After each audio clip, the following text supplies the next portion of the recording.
जी अल्लाह अकबर। ये पैदाइशी शुजाएं भाई, मौलाई मजमा बैठा है, फजाइल सुनने के लिए तैयार हैं। ये पैदाइशी शुजाएं। अरब का दस्तूर था कि जब मक्के में कोई बच्चा पैदा होता था तो उसे खाना काबा के करीब रखे हुए एक सफेद पत्थर पे ले जाके लिटा देते थे,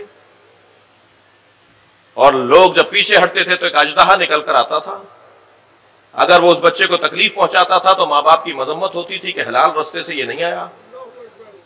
अगर उस बच्चे को वो तकलीफ नहीं पहुंचाता था और सूंघ कर वापस चला जाता था तो लोग माँ बाप को मुबारकबाद देते थे कि इसका आने का रास्ता ठीक है। जब मेरे मौला अली की विलादत हुई तो फातिमा बिनते असद खाने काबा से बच्चे को लेकर चली।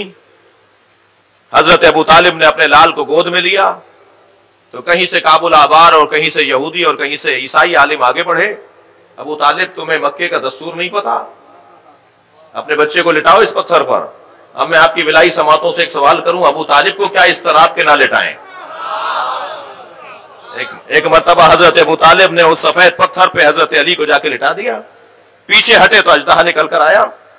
अल्लामा अस्करी ने इस रिवायत को लिखा है कि एक मर्तबा उस अजदहे ने जैसे फन फैलाया, मेरे मौला ने अपने नन्हे से हाथ को फिजा में बुलंद किया और उसके मुंह में हाथ डालकर एक जानिब से उसके, अब क्योंकि शायरों ने ये लफ्ज इस्तेमाल किया इसलिए मैं इस्तेमाल कर रहा हूं, मेरे मौला ने उसके मुंह में हाथ डाल के उसके कल्ले को पकड़ा। शायरों ने कल्ले अजदर का जिक्र किया है ना। और फिर दोबारा एक और हाथ फिजा में बुलंद किया, उसकी दूसरी जानिब से मुंह पकड़ा और दोनों जानिब से उसे चीर डाला। अरबी जबान में सांप को हैया कहते हैं और किसी चीज के चीरने को दर्रा कहते हैं। जैसे ही सांप दो नीम होकर गिरा तो मजमे ने पुकार के कहा हैया दर्रा, हैया दर्रा, हैया दर्रा। और हैया दर्रा जब कसरत इस्तेमाल से कहा जाएगा तो है दरा, है दरा, है दरा।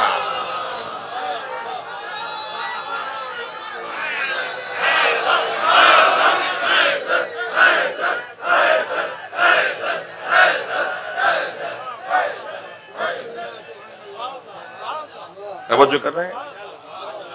अल्हम्दुलिल्लाह, मुझे और आपको एजाज हासिल है कि हम जिसके दरवाजे पर बैठे हैं वो गहवारे में अजदहे को चीरने वाला अली है। और किया, ये पैदाइशी शजा हैं, सखी हैं, ये साहिब इज्जत हैं और साहिब इल्म हैं।